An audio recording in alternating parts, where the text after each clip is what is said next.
فبأي آلاء ربكما تكذبان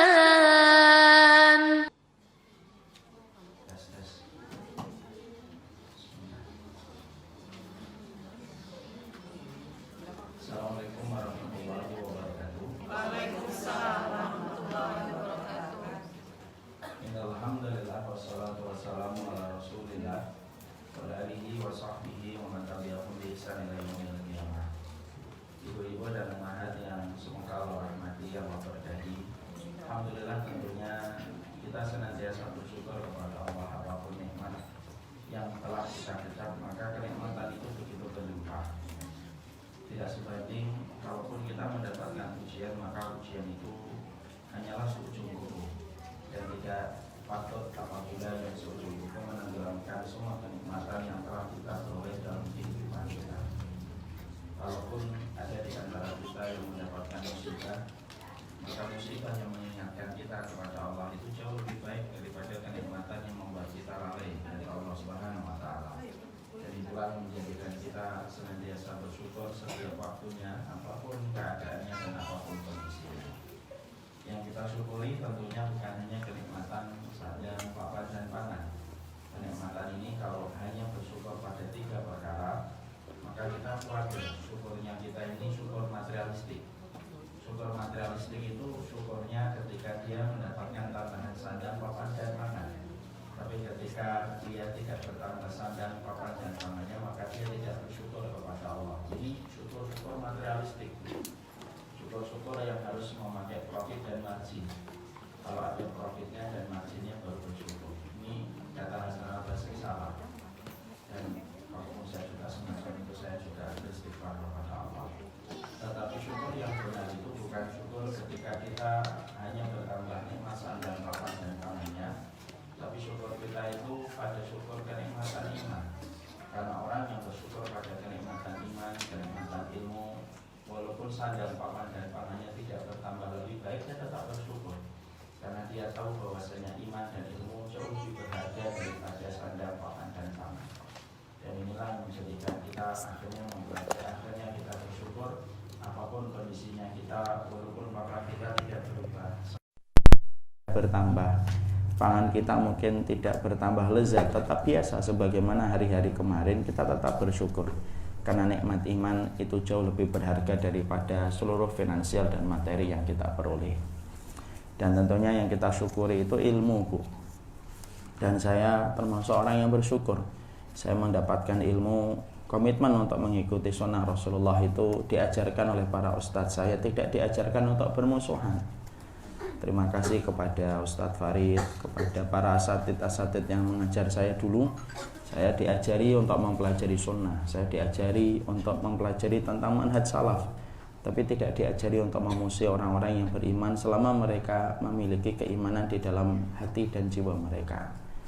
Makanya semoga setiap ilmu yang kita peroleh tidak menjadikan kita bermusuhan, tetapi ilmu yang kita pelajari semakin menjadikan kita bersaudara selama konteksnya itu dalam bingkai Ahlussunnah wal Jamaah. Tentunya beda dengan liberal. Kadang-kadang ada orang itu sumbu pendek. Kalau saya ngomong berbeda itu fitrah, dikatakan bahwasanya saya mengajak bersaudara dengan Syiah.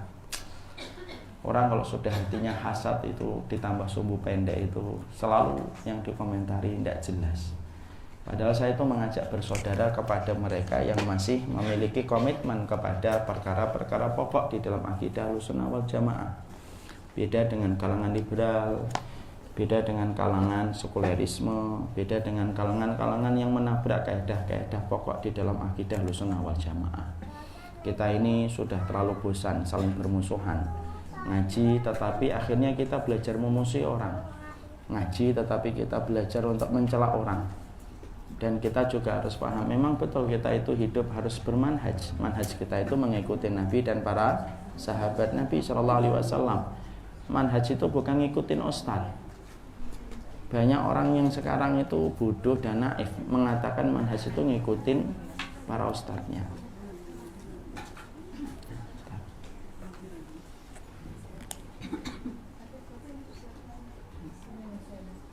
Mungkin agak maju juga nggak apa-apa, sedikit.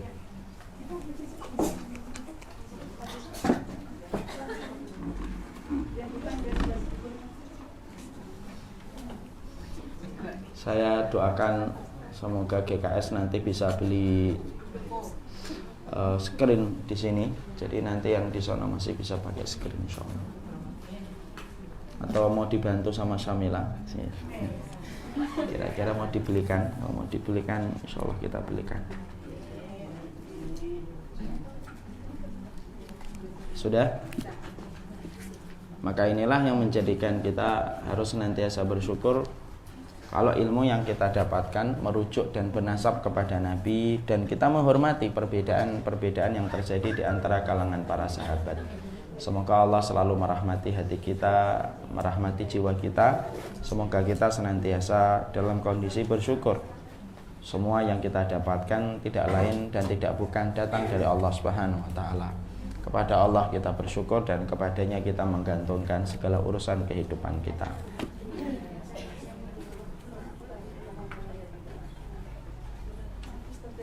Nggak apa-apa.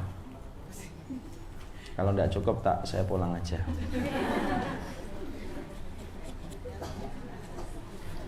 Saya itu kadang-kadang kalau kajian kitab ini Bu, kok banyak orang tuh saya sedih.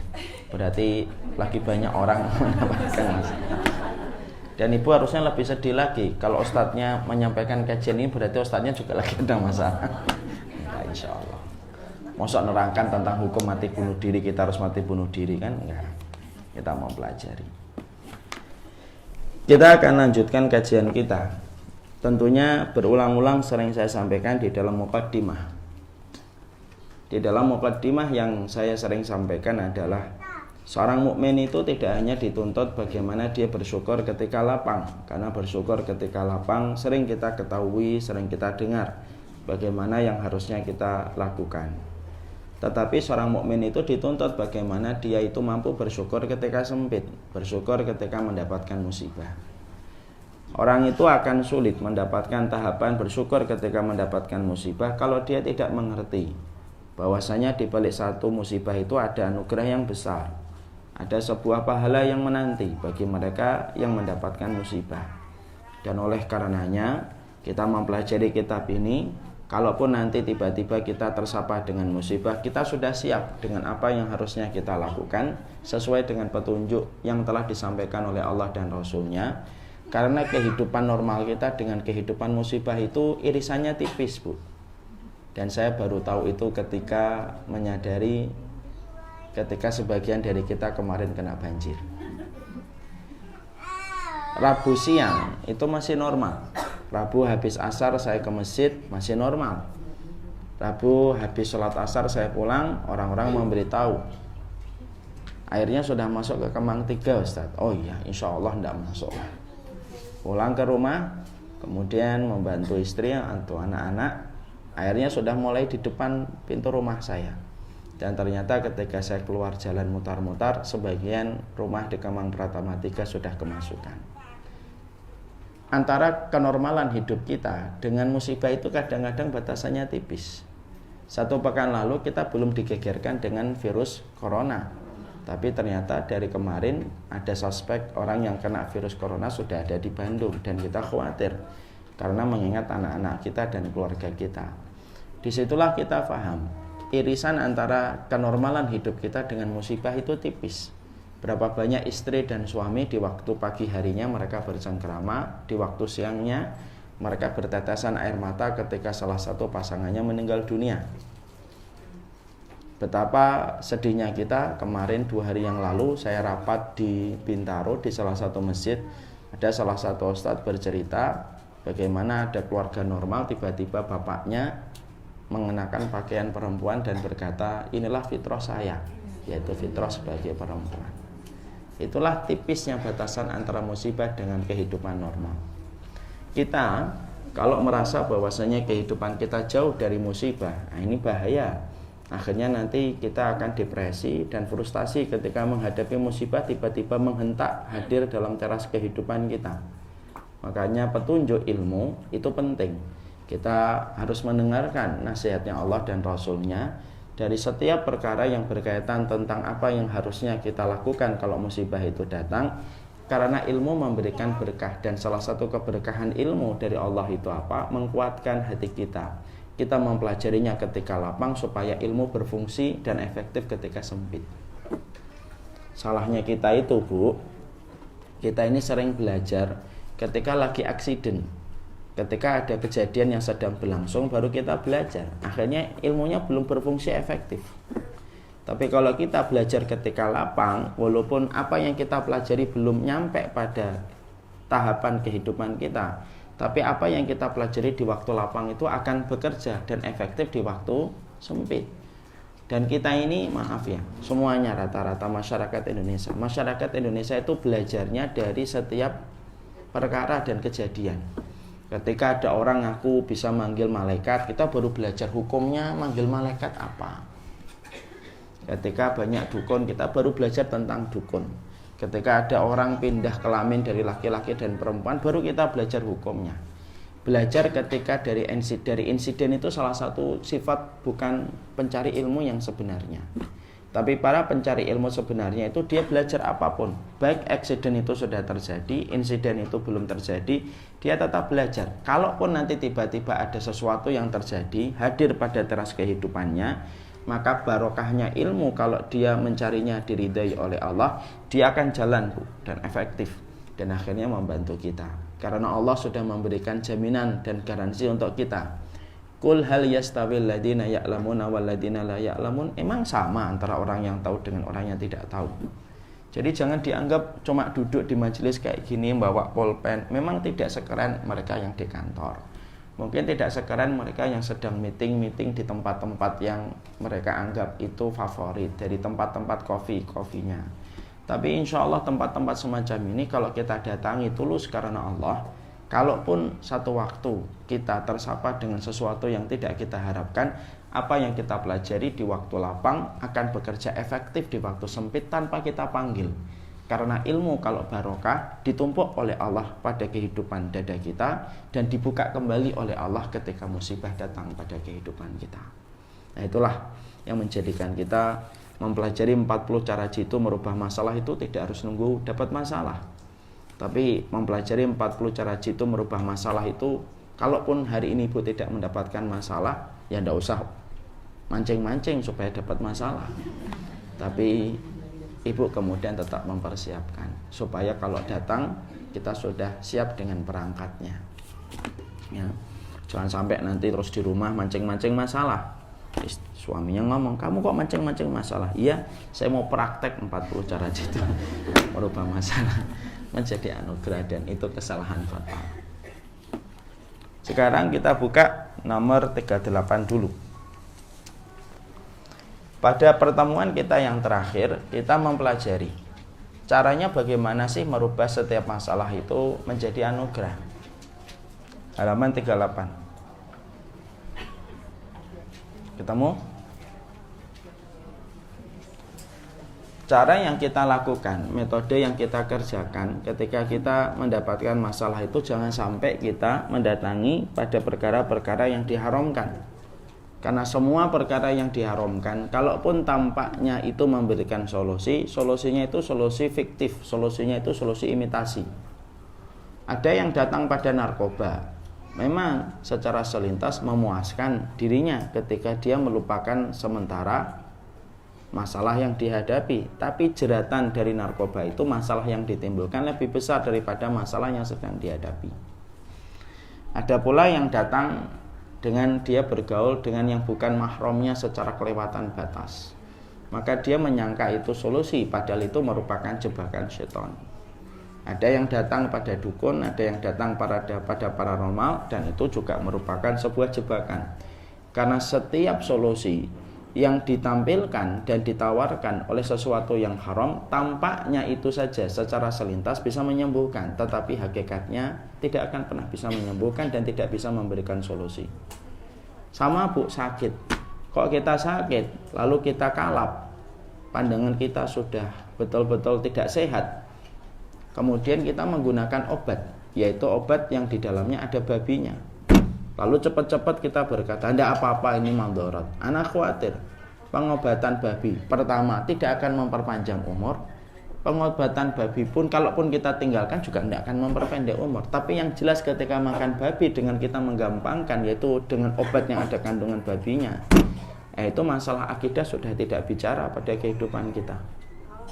Ibu, ini saya sampaikan ya, sebuah kisah nyata. Ada seorang ustadz yang saya mencintai keluarga ini betul-betul karena Allah.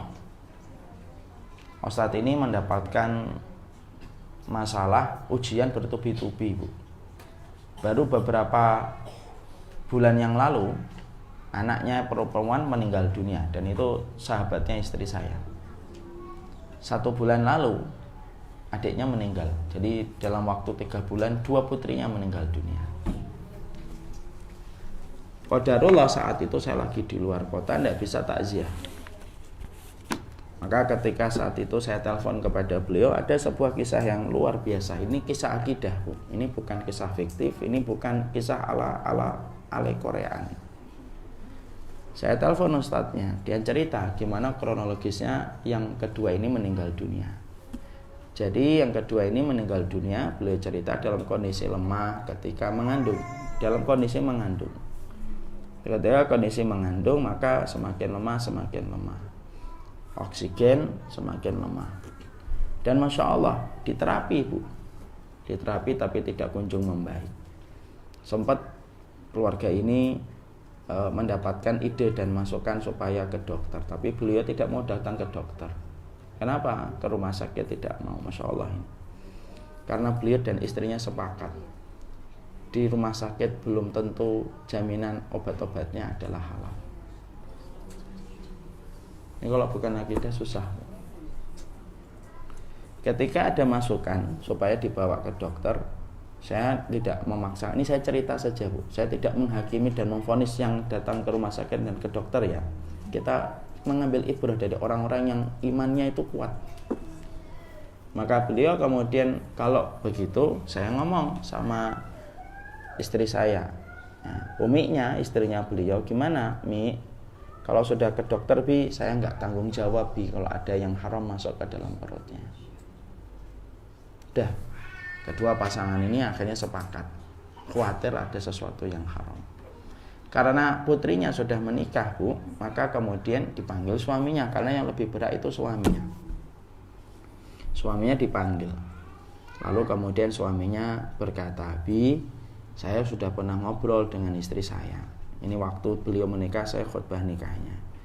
Saya sudah ngobrol dengan istri saya dan saya berkata, siapapun Dik nanti yang mendahului kita meninggal dunia, tidak apa-apa.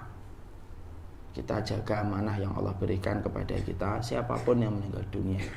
Tapi jangan sampai proses kita meninggal dunia itu bermaksiat kepada Allah. Dan ternyata istrinya pun tidak mau dibawa ke rumah sakit. Masya Allah ya, saya tuh dengar itu kayak gimana ya, ya cuma meneteskan air mata. Saya aja belum sampai segitu. Dan akhirnya meninggal dunia. Kalau kita tidak punya iman, Bu, apa omongan kita? Coba dibawa ke rumah sakit, kan gitu. Seakan-akan rumah sakit lebih tinggi daripada Allah.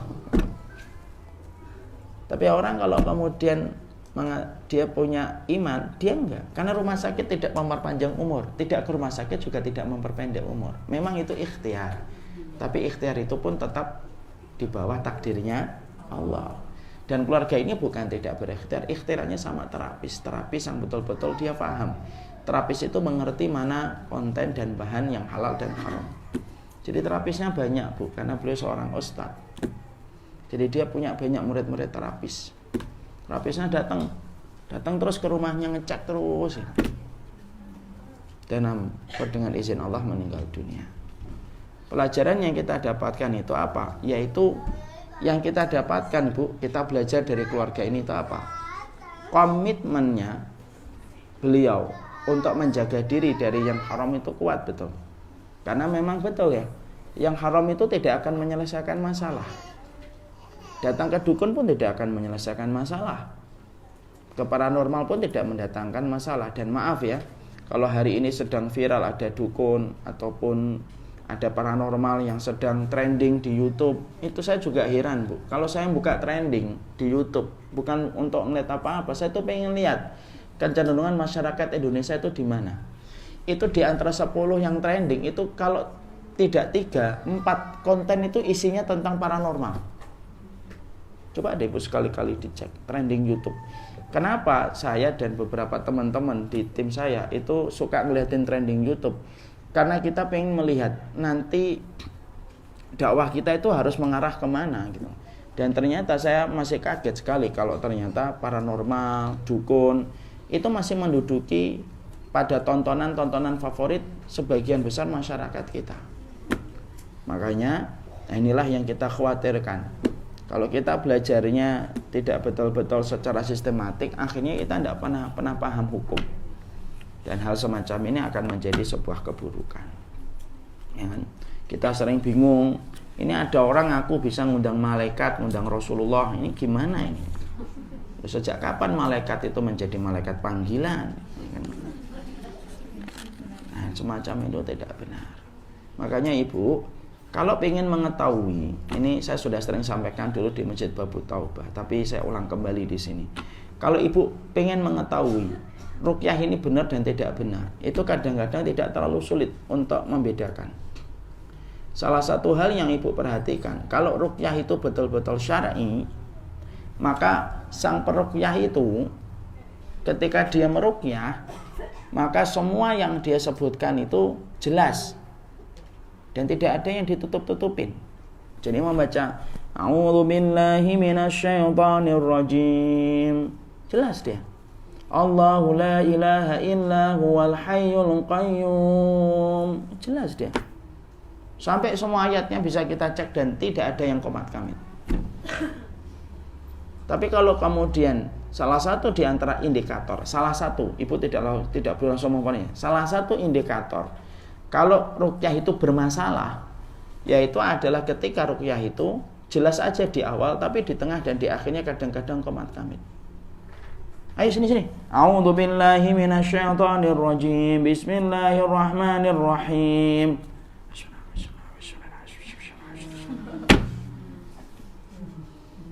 Nah, itu tidak jelas. Kita tidak ngerti apa yang dia baca. Rampalnya itu rampal. Apa itu mantra apa yang dia baca? Makanya itu yang kita harus lihat. Jadi jangan lihat ruqyah itu yang benar dan menyimpang, jangan dilihat kepada konteks pakaiannya.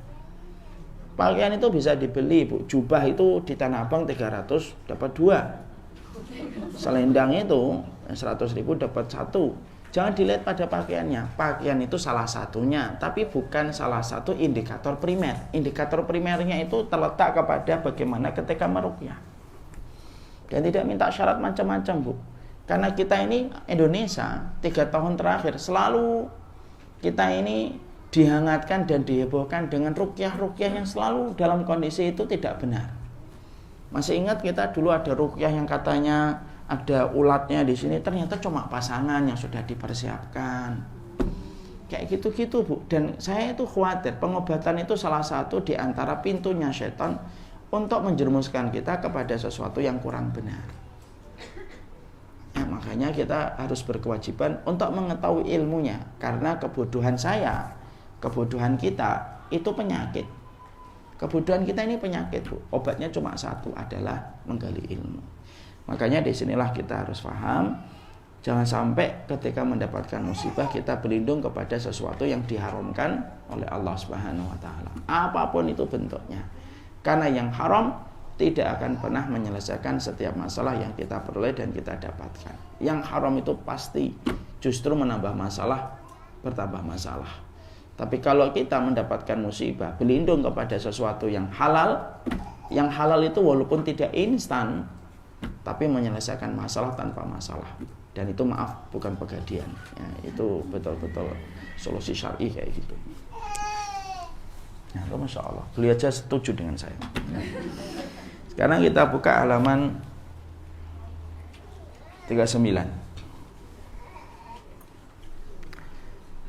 Yang kita harus pahami kembali, kalau ada masalah itu, ada kalanya kalian tidak menyukai sesuatu padahal itu baik untuk kita. Kadang-kadang ada satu masalah Bu yang kita pandang itu buruk, tapi bukannya takdirnya yang buruk, tapi cara kita membaca takdir itu yang buruk. Karena apa yang kita pandang buruk belum tentu itu buruk pada apa yang terjadi kehidupan kita. Jadi kalau kita melihat satu masalah, pastikan bahwasanya cara pandang kita itu beda dengan apa yang dikonsepkan dan direncanakan oleh Allah. Sudah pernah saya sampaikan di ini sebuah analogi. Kalau ada pasien datang ke dokter, kakinya infeksi, maka ketika diperiksa sama sang dokter, dokter berkata ini harus diamputasi. Dokter itu ketika mengatakan amputasi, ada kata amputasi, persepsinya pasien sama dokter beda atau sama, Bu? Beda. Kalau pasien mendengar kata amputasi, persepsinya bagus atau buruk? Buruk, karena dari 2 kaki menjadi 1 kaki. Tapi ketika dokter mengatakan amputasi, persepsinya baik atau buruk? Baik, karena kalau Bapak tidak diamputasi, ini infeksinya menjalar ke atas, nyentuh ke jantung, sakitnya Bapak nggak akan pernah mampu membayangkan itu. Kita ini tak terkecuali mungkin saya. Kita ini sering sekali kalau sedang mendapatkan sapaan pada teras kehidupan kita, itu pandangan kita itu kayak pandangan pasien ketika mendengar kata amputasi. Kita langsung merasa bahwasanya itu akhir kehidupan kita. Belum tentu. Karena ilmunya kita beda dengan ilmunya Allah. Referensi kita dengan referensinya Allah itu beda. Makanya yang wajib kita harus mengerti itu apa? Menunggu hikmah dalam setiap musibah. Itu pasti ada. Kalau ada orang kok gagal terus mengambil hikmah, Imam Ibnu Qayyim berkata, orang yang gagal untuk mengambil hikmah itu biasanya itu disebabkan karena hatinya itu kotor. Karena hati itu serupa kayak cermin, kaca. Ibu lihat kaca ini, misalkan. Kaca itu kalau semakin bersih, semakin mudah memantulkan cahaya. Tapi kalau kacanya ini buram, kotor, dia tidak bisa menyerap cahaya dia. Ternyata ada keserupaan hati dengan kaca, kata Imam Ibnu Qayyim. Kalau hati kita bersih, kita ini mudah menyerap hikmah. Apapun yang terjadi, kita lalu menyebutkan hikmahnya. Tapi kalau ternyata hati kita kotor, hati yang kotor itu tidak mampu mengambil hikmah. Akhirnya apa? Marah-marah. Padahal Allah tidak mungkin memberikan sesuatu pada kehidupan kita kecuali pasti ada hikmahnya. Karena Allah mensifati dirinya dengan kata Al-Hakim. Cuma maaf, menunggu hikmah itu tidak boleh terburu-buru. Menunggu hikmah itu tidak boleh tergesa-gesa. Wong kita menunggu racikan obat di apotek aja lama kok. Apalagi menunggu hikmah. Lah manusia maunya kalau mendapatkan musibah, hikmahnya itu langsung kelihatan.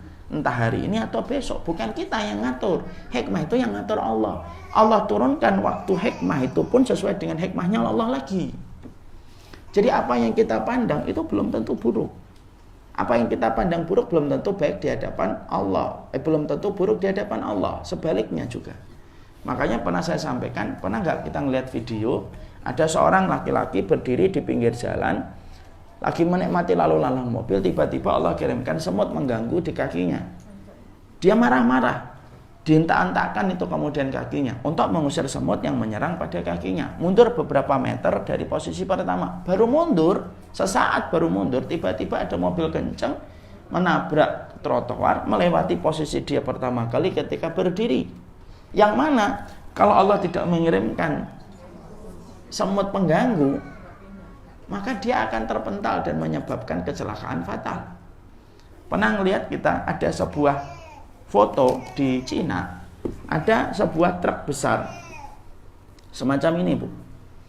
Kemudian ini jurang, tapi kepala truknya itu nggak jatuh ke jurang. Kenapa? Beban yang dia bawa berat banget, yaitu beton penyangga tol. Gara-gara beban itu, maka ini nggak turun terjun bebas ke jurang. Apa yang kita ambil pelajaran? Apa yang kita anggap beban? Apa yang kita anggap pengganggu? Terkadang justru yang menyelamatkan kita. Cuma manusia dikasih oleh Allah akalnya terbatas. Manusia diberikan oleh Allah syahwatnya gede. Manusia diberikan oleh Allah sifat ketergesa-gesaan, yang mana akhirnya menjadikan mereka sering menganggap apa yang buruk itu memang betul-betul buruk, dan itu salah. Sama kayak banjir. Banjir yang kemarin datang, itu pasti ada hikmahnya. Tidak mungkin Allah menurunkan tanpa hikmah. Nah, saya juga tahu ini kan banjirnya besar, Bu. Ya, kita sebagian kena banjir, walaupun ketika banjir kita juga tidak menggugat gubernur DKI, ya kan? Karena Bekasi itu Jawa Barat, Ridwan Kamil. Tapi juga kita nggak menggugat Ridwan Kamil, gitu. Walaupun Ridwan Kamilnya nggak datang ke Bekasi juga, ya kan? Tapi kita tidak menggugat, karena kita memahami apa pesan di balik satu musibah itu sibuk memberi arti, bukan sibuk menggugat, bukan sibuk menghujat diri. Banjir pun ada hikmahnya, Bu. Nah, hikmahnya apa, Ustaz? Ya kita hanya bisa meraba. Yang tahu pasti hanya Allah, Bu. Dan apa yang akan terjadi pada kehidupan kita. Nah, itu ada bapak-bapak itu. Karena saya hari pertama itu kan muter-muter saya. Hikmahnya macam-macam sebenarnya. Bisa jadi ada keluarga mau traveling, mau pergi safar, tapi kemudian dalam safar itu dia akan kecelakaan hebat di jalan tol. Tapi Allah kirimkan banjir set gitu. Akhirnya tidak jadi safar, tidak jadi traveling. Akhirnya dia dihindarkan dari musibah itu. Ada yang tanya, kalau mobil keseret Ustaz, kerendam, loh bisa jadi mobil itu akan dipakai untuk maksiat oleh seseorang. Akhirnya Allah kirimkan banjir, joknya basah, akhirnya nggak jadi bermaksiat dengan mobil itu. Nah, kita kan cuma meraba. Atau bisa jadi kita kena banjir karena mungkin kita mau membuang-buang itu bingung gitu loh. Akhirnya kemudian Allah kirimkan, dah kena banjir supaya akhirnya kita buang semuanya dengan gampang. Kan begitu. Nah, namanya hikmah kan kita meraba. Karena ketika saya lagi jalan hari pertama itu muter-muter, hari pertama saya muter-muter ke beberapa jamaah. Kemudian saya menemui ada salah satu jamaah itu di depan komplek Pratama 3 itu. Sampahnya tinggi, saya tanya, wah Pak, sabar ya Pak, banyak betul nih barang yang harus dibuang. Ya Ustaz, kena semua gitu. Terus saya ngomong sabar ya, qadarullah Ustaz. Alhamdulillah, paham. Setelah itu beliau berkata, tapi memang ini itu Allah ngabulkan doa saya Ustaz. Loh, saya tertarik. Loh, doanya apa Ustaz? Doanya apa Pak? Karena beberapa hari kemarin saya tuh ngeliat garasi itu. Ini kok penuh barang ya gitu. Nah, saya ngomong sama istri saya, Mah, ini barang-barang di garasi kok penuh, mau dikurang-kurangin gitu loh. Mamanya istrinya menjawab berkilah, Mah, Pak, barang di garasi itu barangnya laki. Saya mana tahu barang yang masih perlu dan nggak perlu, kamulah yang pilih-pilih.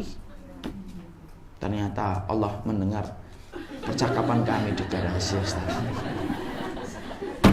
Allah kirimkan banjir sud gitu ya, dan ketika saya tahu garasi saya penuh dengan air, saya ngomong buang semuanya. Nah, kita ini kan tidak tahu, tapi itu hikmah yang bisa kita raba itu semacam ini. Makanya beliau Abdul Malik Qasim juga pernah mendapati sebuah hikmah.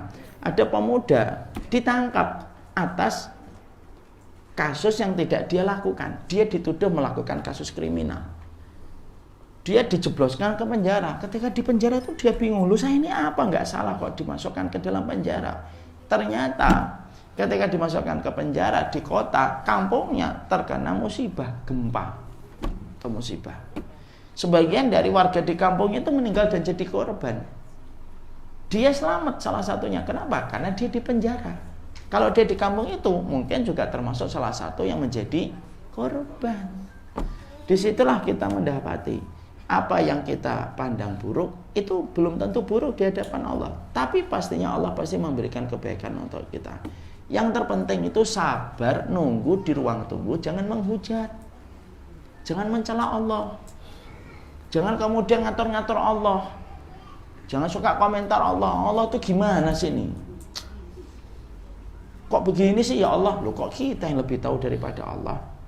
Diam ketika musibah itu ilmu tingkat tinggi. Dan maaf ya Bu, orang itu akan kelihatan karakter aslinya kapan? Orang itu kelihatan karakter aslinya itu kalau musibah. Orang kalau lapang, topengnya banyak. Tapi kalau orang dapat musibah, nah itu asli karakternya itu ya begitu itu. Dan itu yang kita harus mengerti. Makanya pada hari yang kedua saya saat itu bersama dengan barisan Bangun Negeri para santri, kita ke Kemang Ivi dan ke Nusa Indah. Saya tuh nemuin ada seseorang namanya Pak Irsan, Bu. Datang ke situ jam 11 malam. Itu kompleknya itu mati listrik. Kayak kampung hantu. Wuhan kalah, ya kan Wuhan. Ini betul-betul air itu masih 1 pinggul. Mobil harus berhenti dulu. Jalan gitu, nemuin orang lagi jalan itu. Saya kira saking gelapnya, Bu. Pakai cuma senter handphone. Senter handphone saya. Nemuin orang lagi dalam kondisi lagi ngumpulin nerima bantuan. Terus saya ketawarkan, rumahnya Pak RW mana? Sana Pak, pojok jauh. Wah, padahal banyak titik yang harus kita datangi lagi. Terus kemudian akhirnya ngobrol dengan beliau. Dan saya baru tahu, beliau ternyata punya anak cerebral palsy. Pas lagi banjir, Bu, bisa mikir, Bu, gimana tegangnya. Karena kalau anak cerebral palsy banjir semakin tinggi. Villa Nusa Indah itu kan jangan tanya. Walaupun cuma mata kaki, tapi di lantai 2. Ya kan? Maka semakin tinggi gitu. Tapi akhirnya Masya Allah itu. Beliau itu tampak sabar, tenang. Sopir taksi, cuma sopir taksi, Bu, tapi tenang gitu. Hanya disitulah saya akhirnya mendapatkan satu quote untuk saya. Karakter orang itu aslinya ketika musibah. Nah, disitulah kita harus paham. Jadi ada banyak musibah yang kita peroleh, tetapi justru menjadi kebaikan. Ini satu kisah tambahan, Bu. Ada keluarga, Bu, yang dulunya itu tidak berkelapangan harta. Ada anak 1 dan 2. Ketika usaha bisnisnya suami menggeliat gede, punya anak 3 dan keempat. Mendidik 2 anaknya, yang pertama dengan mendidik 2 anaknya yang terakhir beda. Ketika mendapati 2 anak yang pertama masih dalam kondisi rumahnya bedeng, Bu, di kontrakan kecil-kecil gitu. Anaknya tumbuh kembang dengan keterbatasan orang tua. Anak yang kedua terakhir hidup dengan kelapangan harta keluarga karena suaminya berhasil bisnisnya. Cerita sama saya. Yang pertama, yang kedua, ini yang ketiga, keempat, Ustaz. Setelah dikenalin mereka pergi. Beliau cerita sama saya. Dulu saya nganggep, Ustaz, ketika saya sering melihat anak saya tidur, saya sering tangisi dalam tidurnya karena saya tidak bisa membelikan mainan, tidak bisa membelikan makanan-makanan yang sering dibelikan tetangga-tetangga kaya dan teman-teman saya yang lapang hartanya. Dan saya merasa kok gini amat ya hidup saya, padahal anak sudah 2. Kemudian saya merasa saat itu kok buruk amat ya takdir saya. Sampai akhirnya saya berkelapangan harta didik 2 anak yang terakhir. Ustaz tahu, 2 anak ini empatinya jauh lebih besar daripada 2 anak terakhir. 2 anak yang pertama saya, Ustaz, kalau saya lagi apa gitu, malah empatinya paling cepat. Saya lagi batuk langsung ngambil air. Saya begini langsung dipijitin. Kenapa, Bi? Beda dengan 2 anak saya yang terakhir yang saya hidupi dengan kelapangan harta. Saya kemudian bisa nyimpulkan. Dulu saya menganggap miskin itu musibah. Dan saya itu ketika dengar para ustadz sering ngomong nyari hikmah itu saya sempat ngomong, alah hikmah apa sih miskin itu? Gak ada hikmahnya miskin itu. Ternyata Allah kasih ke saya. Hikmahnya itu apa?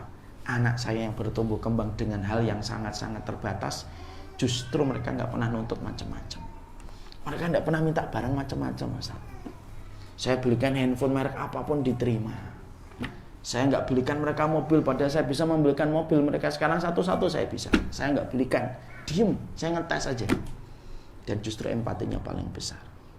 Justru dibalik apa yang saya pandang musibah ketika awal-awal, justru menjadi hikmah yang besar. Beda dengan 2 anak saya yang terakhir. Insya Allah itu nyata. Paham sampai di sini? Jadi apa yang kita pandang buruk itu belum tentu buruk, dan pastinya itu belum tentu buruk di hadapan Allah. Cuma kita harus sabar menunggu keputusan yang Allah berikan. Lah menunggu hikmah itu harus sabar. Makanya ada ruang tunggu. Ruang tunggu itu untuk menunggu supaya kita itu sabar. Lah masalahnya kita semuanya itu apa? Manusia itu kadang-kadang ilmu yang dia dapatkan tidak mampu mengalahkan karakter aslinya. Karakter asli itu apa? Terburu-buru, tergesa-gesa. Dan akhirnya ketika terburu-buru dan tergesa-gesa sudah mencela. Nah, kalau sudah mencela, hikmah itu menjadi lebih lambat untuk diturunkan sama Allah. Nah, itu yang kita harus mengerti. Jadi memahami bahwasanya setiap hikmah itu ada banyak kebaikan yang Allah turunkan kepada kita. Kita buka halaman 40. Allah menyampaikan pada surat Al-Baqarah 216. Wa asa an takrahu syai'an wa huwa khairun lakum wa asa an tuhibbu syai'an wa huwa syarrun lakum wallahu ya'lamu wa antum la ta'lamun. Boleh jadi kalian tidak menyukai sesuatu padahal itu baik bagi kalian, tapi bisa jadi kalian menyukai sesuatu padahal buruk bagi kalian, dan Allah Maha mengetahui sedangkan kalian tidak mengetahui.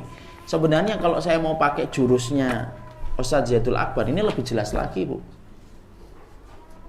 Apa maksudnya, Ustaz? Oh iya, kan istri saya lagi GSR. Saya kalau pagi dapetin dia makan kurma sama tempe mentah. Tahu saya tanya, enak? Jawabnya nunggu sampai makanan itu ditelan. Ya lumayan. Ayat ini, Bu, kalau saya analogikan dengan bahasanya Ustaz Zaidul itu lebih gampang. Kita ini kadang-kadang senengnya apa? Gula, goreng. Padahal itu buruk bagi kita. Tapi kita tidak suka dengan sesuatu sifatnya misalkan yang pahit-pahit. Tapi padahal itu baik untuk kita. Paham di situ? Padahal kalau kita mau hidup sehat, kita itu harus makan yang kadang-kadang itu nggak disukai sama nafsu kita supaya hidup kita sehat. Kalau hidup sehat, jangan pakai gula, karbonnya dikurangi, gorengannya ditinggal, yang tepung-tepung ditinggal. Padahal yang tepung, gula, luar biasa, jeroan, santan, masya Allah. Tapi semua yang menurut kita nikmat itu ujung-ujungnya itu jeluntrungnya tidak baik untuk kita. Apa yang kita pandang tidak baik, apa yang kita pandang tidak enak, ya itu apa yang nggak enak itu? Kayak misalkan korma sama tempe, apa ini? Terus kemudian makan yang kemudian tidak usah dikasih rasa, kurangin garam, itu kan kita nggak terbiasa, tapi justru mendatangkan kebaikan.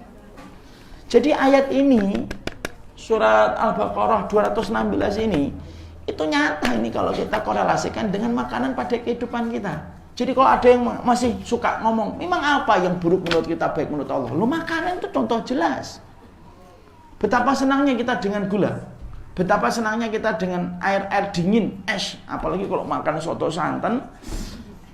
Ya kan, soto luar biasa, jeroan, kasih kemudian jeruk nipis, kasih sambal. Wah, Masya Allah. Ya kita pulang yuk. Terus kemudian minumnya pakai es yang kemudian berembun gelasnya. Ini nggak berembun dari tadi ini, Masya Allah. Maka enak, lezat, betul. Tapi ternyata apa yang kita pandang enak, ujung-ujungnya itu malah tidak enak. Nah itu contoh, itu analogi. Jadi disitulah akhirnya kita mengerti, akhirnya kita paham. Nggak usah ragu sama apa yang Allah katakan. Wa asa antakrahu syai'an wa huwa khairul lakum. Apa yang kamu lihat itu buruk, itu belum tentu buruk, itu bisa jadi baik untuk kamu. Dan itulah yang kita harus dapetin. Makanya Allah itu memberikan kehidupan orang mukmin itu pahit-pahit. Kenapa? Ujungnya manis. Kayak kita makan itu nggak ada rasa, nggak gandum, nggak gorengan, pahit-pahit. Tapi ujungnya manis. Mungkin ketika waktu tua dia sehat, bisa menemani anak-anaknya sampai besar, bisa melihat cucu. Mungkin pahit hidupnya, karena tidak senikmat orang lain ketika minum es, makan gorengan. Gorengannya sampai 3, cabenya ini, apalagi gorengannya masih anget. Ya, kapan ada gorengan di sini ya? Maka itu ternyata analogi paling pas. Jadi tidak usah ragu. Jadi disitulah kita juga mendapati bahwasanya apa yang buruk itu dari Allah itu bisa jadi cara Allah untuk menghindarkan keburukan. Sampai kehidupan kita tidak dimaniskan sama Allah dulu. Aku pahitkan hidupmu supaya kamu mendapatkan manisnya nanti. Paham di sini? Jangan sampai nanti tidak paham loh ya. Nanti pulang-pulang ditanya apa tadi? Nggak tahu, Ustaz ngomongin gula, pahit. Itu analogi. Kita buka halaman 41.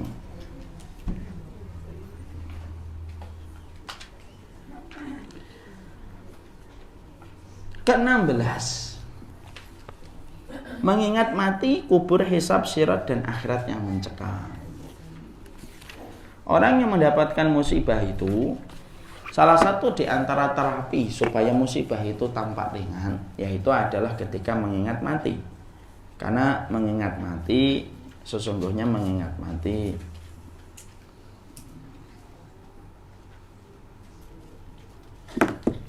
tapi mengingat mati adalah merupakan sebuah penawar. Dahsyatnya Bu mengingat mati Bu, kalau boleh saya sampaikan. Uniknya mengingat mati. Nah, tolong dilihat saya, nggak usah di ini. Mengingat mati itu uniknya. Orang semakin memikirkan mati, hatinya semakin hidup. Orang memikirkan hidup, lama-lama hatinya mati.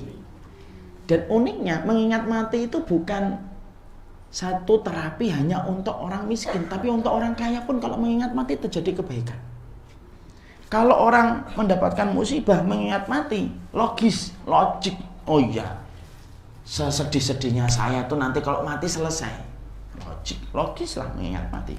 Tapi kita sempat nanya, dulu saya sempat bertanya-tanya, orang kaya disuruh mengingat mati itu fungsinya apa? Jawabannya disampaikan sama Imam Qurtubi. Orang kaya itu mengingat mati supaya dia tidak sombong. Karena apapun yang dia dapatkan dan dia peroleh pun akhirnya akan dia tinggalkan dan tidak lagi menjadi miliknya. Jadi mengingat mati itu merupakan terapi. Orang kalau kemudian sakit berat gitu, mengingat mati itu sebenarnya meringankan. Makanya coba Ibu, fitrahnya kita itu sudah mengakui itu. Berapa banyak? Nasallallahu alaihi wasallam, kita minta kesehatan terus sama Allah. Berapa banyak orang ketika sakit Bu? Nah itu tertawa dengan sakit. Berapa banyak kalau kemudian kita sakit, mendapati orang sakit, omongannya orang sakit tuh berkata apa? Ya Allah, mati aja ya Allah. Tuh. Karena dia tahu kalau sudah mati, nanti dia akan diperlakukan sesuai dengan amalnya. Kalau kita kan di dunia ini kan kadang-kadang amal kita bagus, ujiannya berat Bu. Kalau di akhirat enggak, kita diperlakukan oleh Allah sesuai amal. Makanya orang makanya Rasulullah ketika ditanya sama Aisyah, ya Rasulullah, apakah kamu tidak ingin melihat kemenangan-kemenangan? Nabi tidak milih. Nabi mengatakan ila rafiqil a'la, menuju teman-temanku yang tinggi. Kenapa? Di kematian itu merupakan panen, yang sepanen-panennya itu di kematian. Makanya orang mukmin, kenapa orang mukmin itu senang pada kematian dan kadang-kadang takut? Nah, sudah saya sampaikan. Orang mukmin itu kalau melihat kematian itu antara senang dengan takut. Kenapa dia takut pada kematian? Karena dia mengingat dosanya, khawatir kalau belum menjadi taubatan nasuha. Tapi senang pada kematian itu kenapa? Karena kematian itu musim panen. Dari semua yang kita lakukan itu musim panennya ketika kita meninggal dunia. Ibu tidak akan ketemu, susahnya ngaji, nyari parkir susah, nyari tempat duduk susah, kecuali panennya nanti ketika meninggal dunia. Ibu tidak akan ketemu bagaimana sabarnya ibu mendampingi suami dengan kekurangannya, dia laki-laki akhir zaman yang kadang-kadang kepleset dengan kesalahan-kesalahan yang terjadi. Tidak akan ketemu itu kecuali nanti ketika meninggal dunia. Ibu tidak akan pernah ketemu pahalanya menutup aurat dalam kondisi panas, gerah, dan kadang-kadang juga banyak cobaannya, kecuali nanti kita mati. Makanya orang mukmin kenapa senang pada kematian? Dia musim panen. Makanya orang kalau akhirnya dia mendapatkan musibah mengingat mati, itu lebih tenang dia.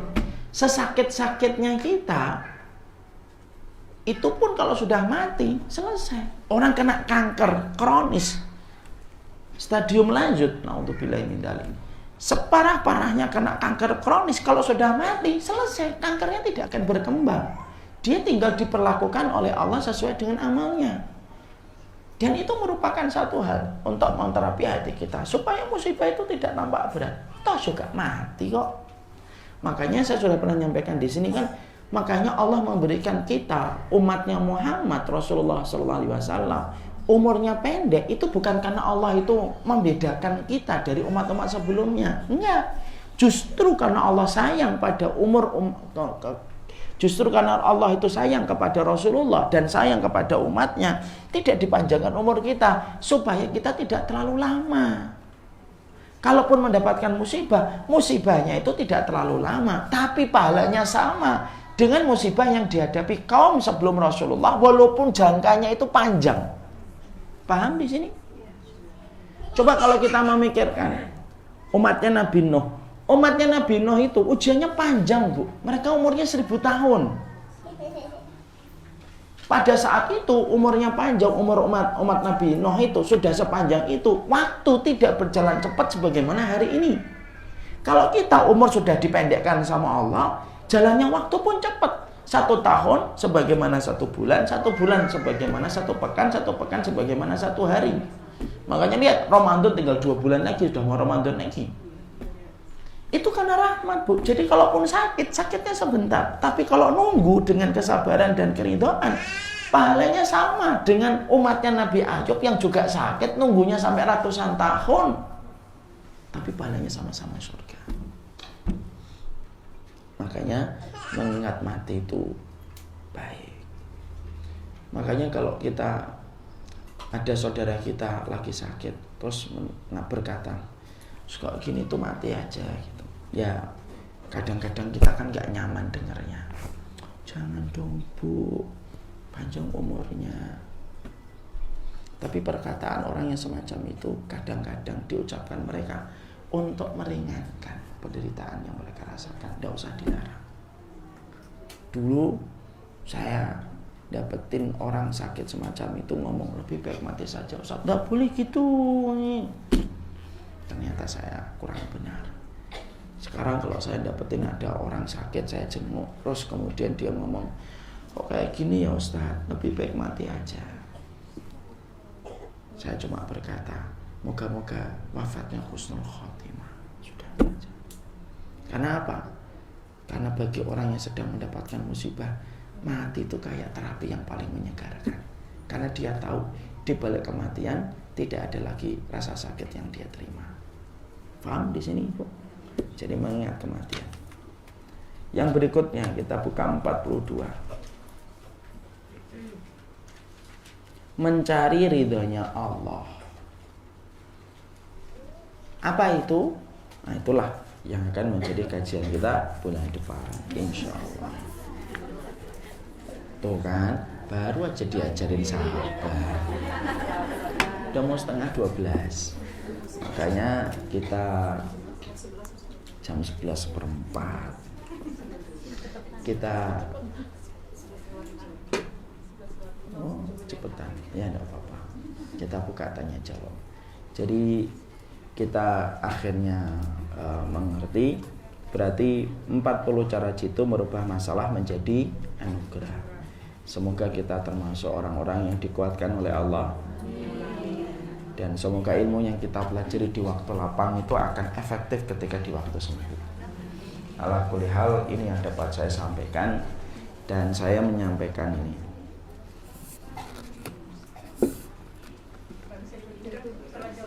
Nah, ini fungsinya apa tombolnya? Biasa.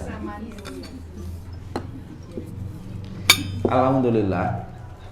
Programnya leswesnya BBN sudah mulai dipraktekkan di majelis taklim salah satunya Gria Keluarga Sakinah.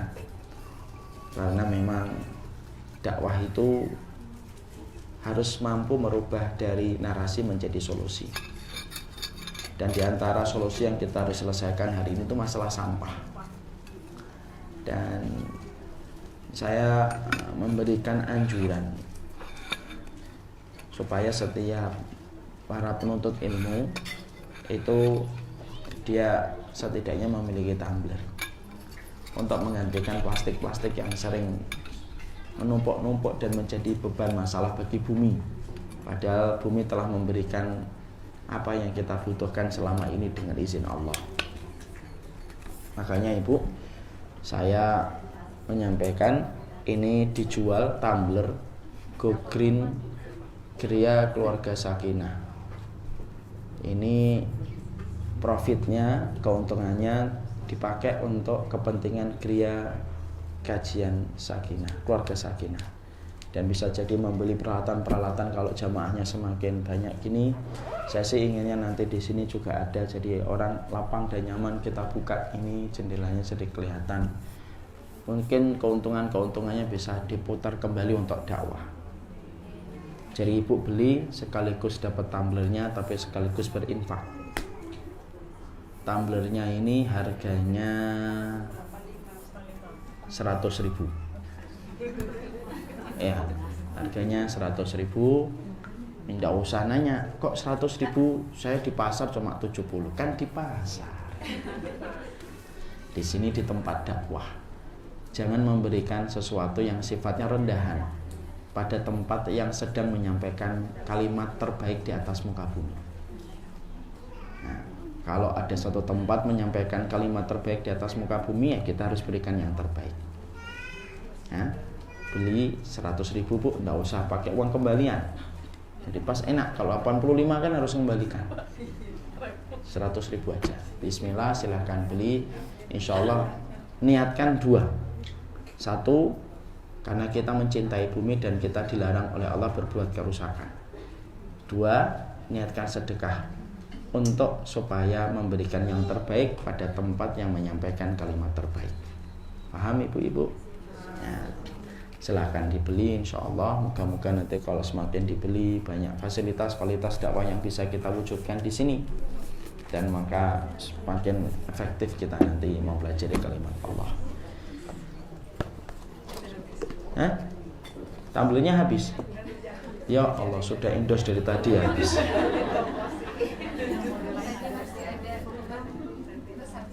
Habis ya? Ya udah. Kalau habis, samilan tidak habis, masih banyak tumblernya. Barakallahu fikum, ini yang dapat saya sampaikan. Kita buka tanya jawab.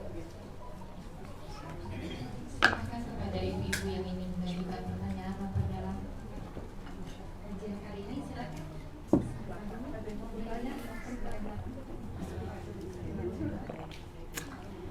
Assalamualaikum warahmatullahi wabarakatuh.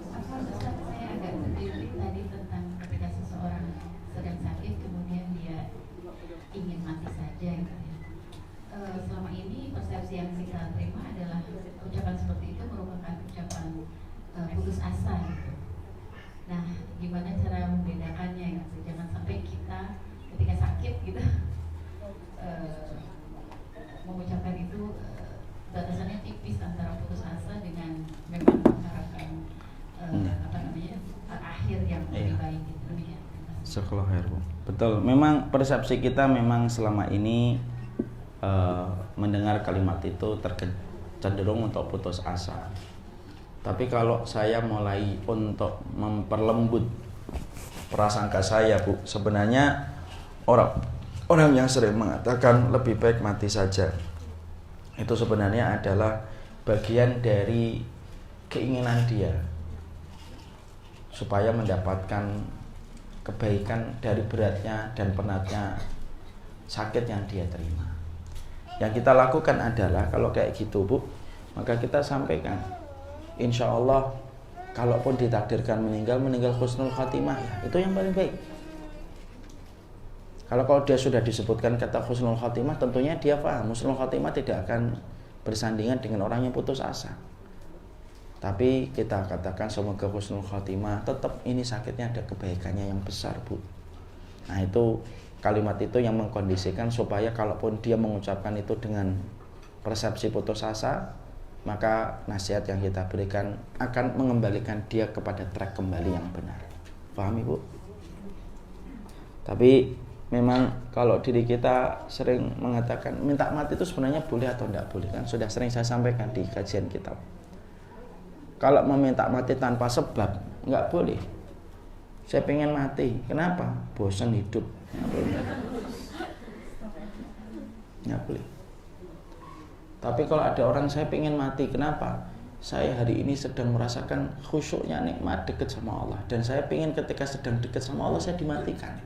Karena kematian itu pembenar dan pendusta amal yang kita lakukan pada kehidupan. Boleh, tidak ada masalah. Karena kita mendengar ucapan Aisyah, ucapan Maryam.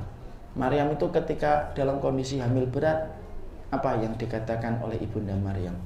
Fa'aja'ahal makhadhu ila jid'in nakhlati wa qalat ya laitani mittu qabla hadha Wa kuntu nasyam mansiya. Dia bersandar ke pohon kurma. Lalu dia berkata, ya Allah, coba saya mati aja dan dilupakan orang. Apakah Ibunda Maryam minta mati karena putus asa? Enggak mungkin. Wanita paling dicintai pada zamannya beliau itu hanya satu, Maryam. Saking Allah cinta, nanti dinikahkan dengan Rasulullah. Lah terus maksudnya apa dia minta mati? Karena beliau khawatir kalau dimatikan nanti lebih lama. Beliau khawatir kalau tidak istiqomah sebagaimana istiqomahnya beliau pada saat bersandar ke pohon kurma. Paham Ibu? Allah alam bisa. Ada yang tidak lagi mau bertanya? Siapa? Saya mau menjawab, Bu. Tadi dikatakan bahwa dalam setiap musibah itu pasti ada hikmah di dalamnya. Mungkin juga karena Allah Subhanahu Wa Taala juga sayang terhadap umatnya. Bagaimana kalau seandainya ada orang yang katakanlah 2-3 tahun tidak mendapatkan musibah, dia sehat, dia sejahtera, dia baik-baik saja, apakah itu berarti Allah tidak sayang sama dia? Dia tidak pernah mendapatkan sehat.